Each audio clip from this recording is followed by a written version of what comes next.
국민의힘은 왜 공수처를 두려워하십니까?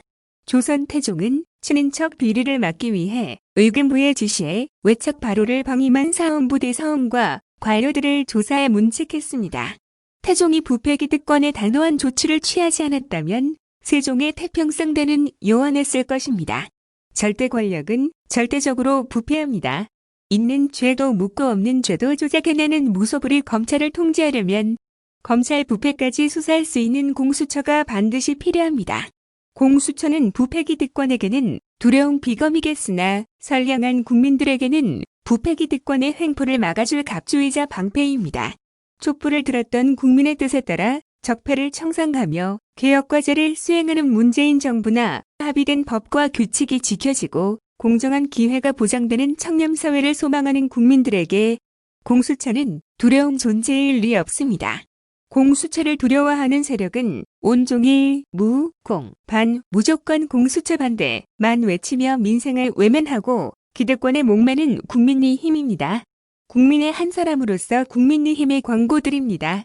공수처 반대 외치다 급기야 노무현 대통령님 조롱하던 그 입에 노 대통령님을 다시 올리며 공수처 반대하는 것은 극히 패륜적입니다.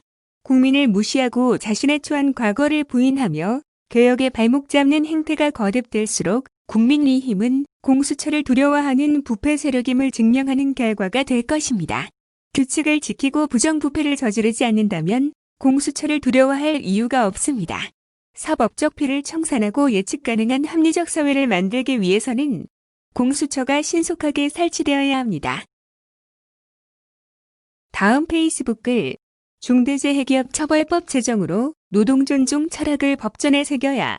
평소 노동존중 사회를 강조하시는 문재인 대통령께서 전태일 열사 50주기를 즈음해 OECD 국가 중 산재 사망률 상위권이라는 불명예에서 이제는 벗어날 때라며 정부의 강력 대응을 재차 주문하셨습니다. 문제는 그 철학이 정부 정책으로 제대로 관철되지 않고 있다는 것입니다. 산업안전을 지키는 각종 규칙은 무시되고 안전법 기호 위반에 따른 이익은 크면서도 제재나 부담은 작다 보니 사용자들은 사전 안전조치보다 사후 목숨각 보상을 택합니다. 형사처벌은 현장 관리자가 대신 지고 산재보험과 근재보험으로 보상 책임이 대체되니 사업자는 위험 부담 없이 법규 위반에 따른 이익을 누릴 수 있기 때문입니다. 이 때문에 높은 산업재해율이 지속되고 지난해만도 하루 평균 6명이 산업재해로 목숨을 잃었습니다. 정부와 국회는 이제 더 이상 자고우면 하지 말고 신속하게 중대재해기업 처벌법을 제정해야 합니다. 그리고 고용노동부는 감당조차 못하는 근로감독권, 노동환경 및 근로조건 준수 감시 및 위반 조사 처벌권을 독점한 채 산재 위험 현장을 방치하지 말고 지방정부의 감독권한을 공유해야 합니다.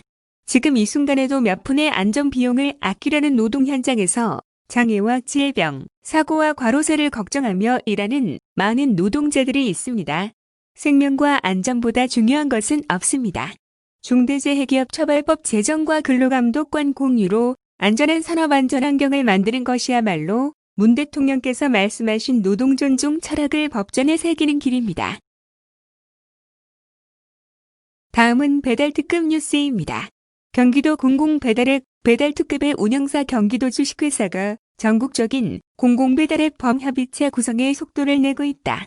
경기도 주식회사는 지난 2일과 3일, 4일 배달앱 관련사인 아람솔루션, 스폰지, 샵체인과 차례대로 공공배달앱 상생 발전을 위한 업무 협력을 맺었다고 밝혔다. 현재 아람솔루션은 군산의 공공배달앱 배달의 명수를, 스폰지는 서울 제로 배달 유니온에 참여하고 있는 서울의 배달을, 샵체인은 시흥시와 세종시에서 공공배달앱 소문난 샵을 각각 운영하고 있다. 협약 당사자들은 앞으로 공동으로 소상공인 권익 향상에 노력하고 서로가 가진 경험과 홍보 방안 등을 공유하고 발전시켜 나가기로 했다. 특히 이번 협약으로 배달특급은 현재까지 총 6개 공공배달앱 관계사와 협력 관계를 구축했으며 이를 바탕으로 내년 초까지 공공배달앱 범협의체를 구성해 배달앱 시장의 독과점 체제에 공동 대응을 펼칠 계획이다.